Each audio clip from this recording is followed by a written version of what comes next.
जय सिया राम सभी को। क्या आपको विष्णु धनुष की कहानी का ज्ञान है? आइए, यह हम आपको आज की कहानी सुनाएंगे।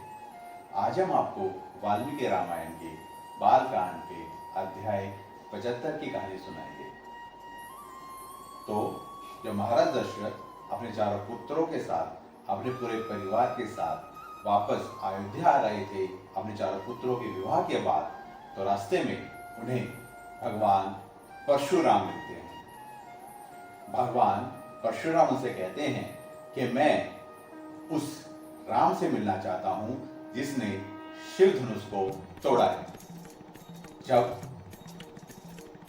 राम जी भगवान परशुराम के सामने आते हैं तो वो उनसे कहते हैं कि मैंने तुम्हारी कीर्ति के बारे में सुना है, और जब मैं महेंद्र पर्वत पर तपस्या कर रहा था तो मैंने सुना कि तुमने शिव धनुष तोड़ दिया है, और इसी बात को पूरे तरीके से जानने के लिए मैं तुम्हारे सामने आया हूं। और मेरे पास शिव धनुष जैसा ही एक दूसरा धनुष है जो भगवान विष्णु का धनुष है।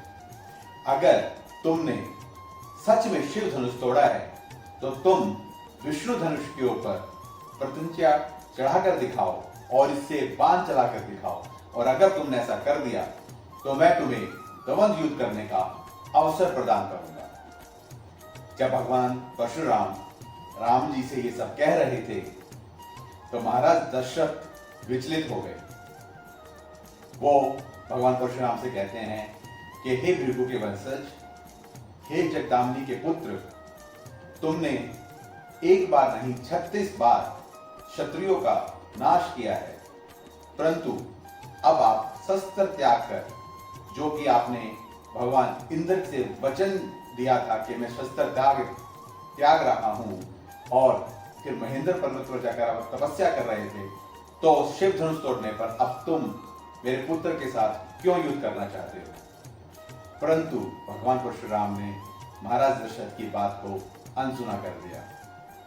वो राम जी से कहते हैं कि ये दोनों धनुष विश्वकर्मा ने बनाए थे, और देवताओं ने एक धनुष भगवान शिव को दिया और उन्होंने त्रिपुरासुर का उससे वध किया, और दूसरा धनुष उन्होंने भगवान विष्णु को दिया।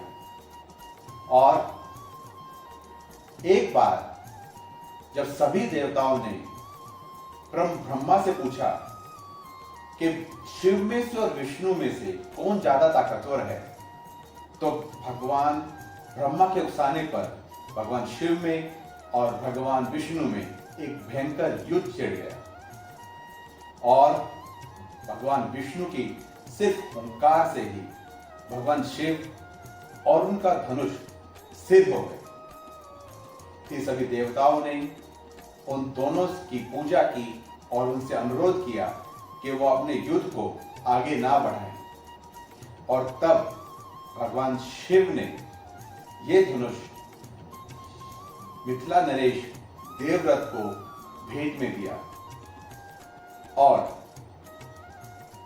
जो भगवान विष्णु का जो धनुष था वो भगवान विष्णु ने भृगु के वंश के महर्षि ऋचिक को दिया।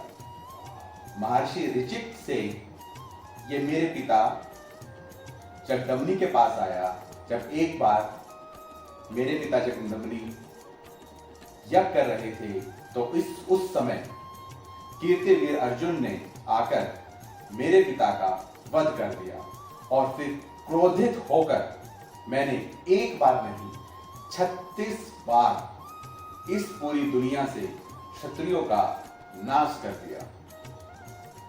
उसके बाद जब मेरा गुस्सा शांत हुआ तो मैं इंद्र को वचन देकर पूरी भूमि को कश्यप को भेंट में देकर महेंद्र पर्वत पर चला गया तपस्या करने के लिए, और वहां पर अब मैंने सुना कि किसी राम ने शिव धनुष तोड़ दिया है। तो अगर तुम सच में वो राम हो जिसने शिव धनुष को तोड़ दिया है, तो तुम इस विष्णु धनुष के ऊपर प्रतिज्ञा चढ़ाओ, इसमें से बाण चला के दिखाओ, तो मैं तुम्हें तुरंत युद्ध करने का अवसर प्रदान करूंगा। और इस प्रकार से आज का अध्याय संपन्न होता है। कल हम आपको सुनाएंगे कि क्या प्रभु श्री राम विष्णु धनुष के ऊपर पतंजलि चढ़ा पाए। और आप सबसे अनुरोध करते हैं कि आप सभी लोग सुनते रहिए प्रभु राम की कहानी भक्त मनु की जुबानी। जय सिया राम।